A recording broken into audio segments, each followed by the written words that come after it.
Holy moly and Jeebus Christ, we're back up in here. Geffen Christian's back, and I'm back to my old ways with old school scenarios. And tonight we have two fantastic watches that will never be seen again on the same channel. So, what do we have? Well, we have two SLA Marinemasters from Seiko. And tonight, don't worry guys, I will be fully tegmented in my assessment of these pieces.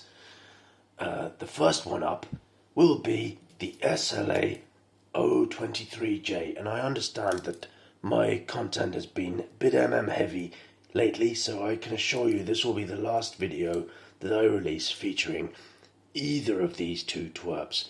But this one is mine, and this is the SLA023J, and it's a quite lovely piece with its fantastic thickness of 15.4 millimeters of hefty thickness. Diameter 44.3 millimeters is featured in this behemoth, and a lug to lug of 50.5. So it's not too big, it's not too small either. What the fuck do you think about that? It is a 20 millimeter lug width, which is quite miniature on a watch of this size. But that's acceptable as well. We have also a fully stainless steel case and bracelet made of 316L, I believe. The bracelet is a beautiful long linked twerp, but let's not skirt around the issue. A lot of people don't like that. I love it. It looks great. If you don't like it, you're watching the wrong video. But tonight we have something quite exceptional to bring you. What the fuck do you think about that? The SLA047J1. This is a limited edition Marinemaster. Limited, I say. Well, as limited editions go in Seiko land, 3,000 pieces were made. I believe this one is number 613, as shown there. But it's still limited, and this one sold for somewhat more money than the other one. This retailed at 28,000. 28,000? What are we talking about? Some Vacheron and Constantines? No, I don't think so. This is Seiko World. This one retailed at 2,800 GBP, and this one slightly more expensive at £3,000. But my good friend, Mr. Ugly Lawa, Lamphead Vulcan, Mr. June, who is the benefactor of all watches upon my channel, except for my one, lent this in for review, and it is exceptionally beautiful. And to be honest with you, I couldn't choose between the two. I mean, which is more fantastic? I don't know. They both look amazing. But this one, which retailed for £3,000, English pounds, he managed to pick up 1 year old for £1,850 on eBay. So don't be fooled and don't be tricked by all these watch gypsies. You can have these kind of watches for a lot less than they cost. Few scratches on the clasp, but apart from that, and slightly bracelet flanks a bit scratched, but other than that, it's in impeccable condition. And they're just both so great. I mean, my boner is fully tegmented every time I look at the pair of them. I have all kinds of notes, and I want to read them to you, but I'm struggling. Have a quick drink. So, here's my one with its absolutely fantastic face, miniature dial, and deeply dished ceramic internal dome crystal. Where do we go from here? Well, both of these twerps feature the 8L35 Seiko movement, which is an automatic movement with manual wind. Precision of +15 to -10 per day. But I can tell you for sure, both of these watches are running under +5 per day. This one is running at about +2, and this one at about +4, +5. Upon my skeletonized Nagdarastek, get rid of it immediately. 50-hour power reserves are featured here on both of these watches, on these 26 jewel hacking and hand-winding movements, both featuring a date complication with this lovely slightly white linen effect date window framed with a sliver on the right. We have and these fuckers, they're very heavy. As thick as they are extremely heavy on the wrist. 222 grams with all links in place on the bracelet. If you take a link out each side, which most people would do with a 7-inch wrist, you're going to be looking at about 205 grams. So it's quite a heavy watch. We have a lovely Seiko 3-fold clasp with clamshell, double deployant, and of course the ubiquitous Seiko dive extension. And it's a great dive extension because it is applicable on the fly, and you hear that a lot in these fucking videos these cunts do, but you can really wear this. You can slap it on. What I like to do, I'll show you what I do. I like to just slap it over, even when I'm sitting indoors, slap it over the jumper on a cold winter's night, and I just like to clam it up, and he just sits there, and he's there for us all to see. And look at that. You could say it was a wetsuit. It's not, but if it was, it would be equally great. The dial on this particular watch, which I hope you've seen, is absolutely magnificent.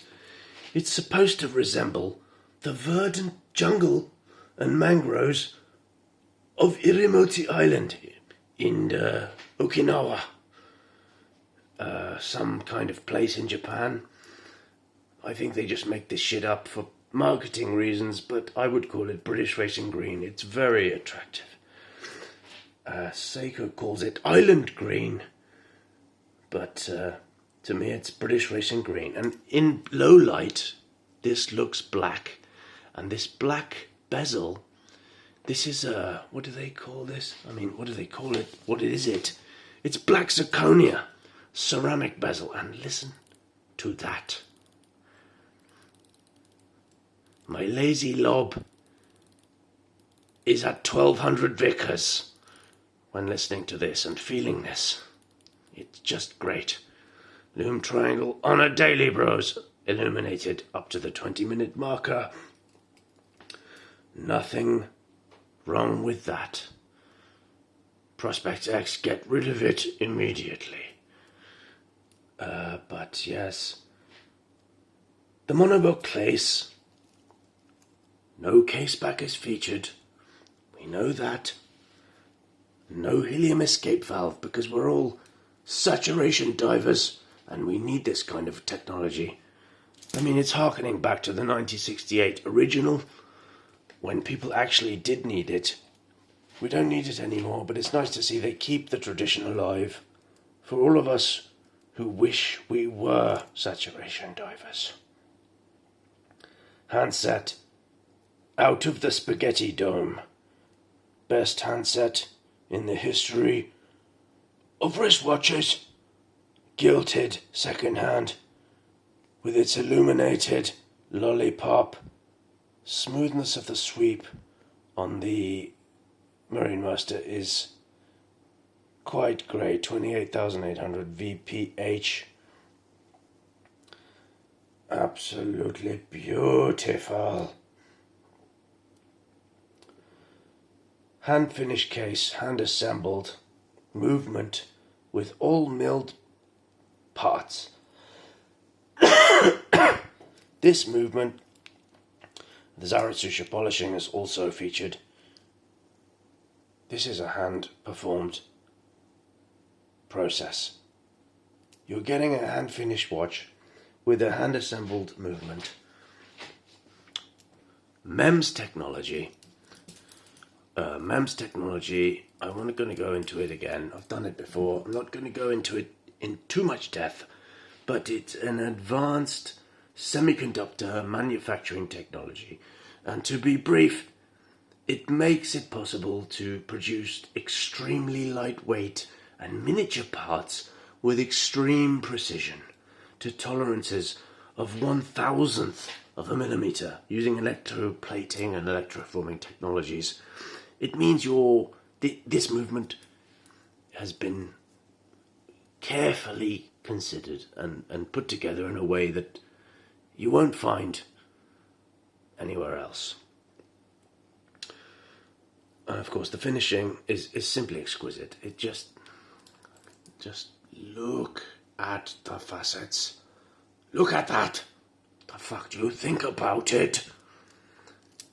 What do you think about this? I can't overstate it. This is not a shopping mall Seiko. It's just not. And there's nothing wrong with those at all. But this is Marinemaster. It's a totally different thing altogether. Seiko are the masters of producing watches at all levels, from the lowest level to the pinnacle of watchmaking.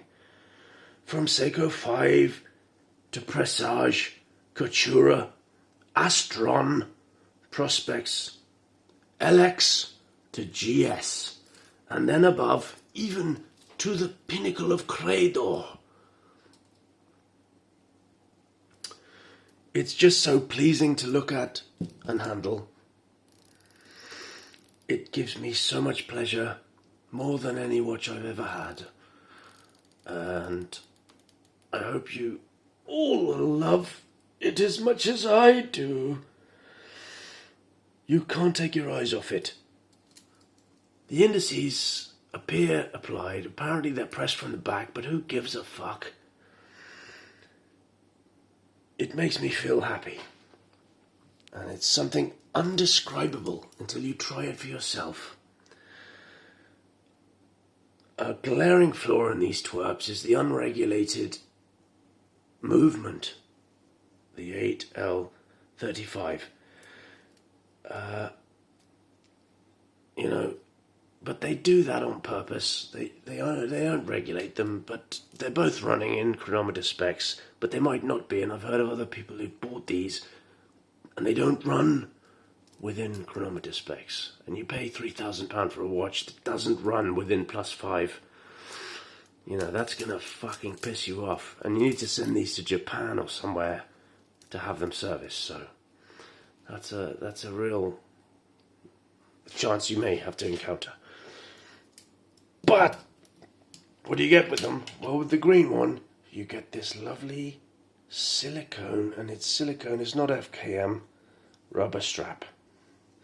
And with the black one, with the blue one, you get a black. You don't get a blue one, you get a black one.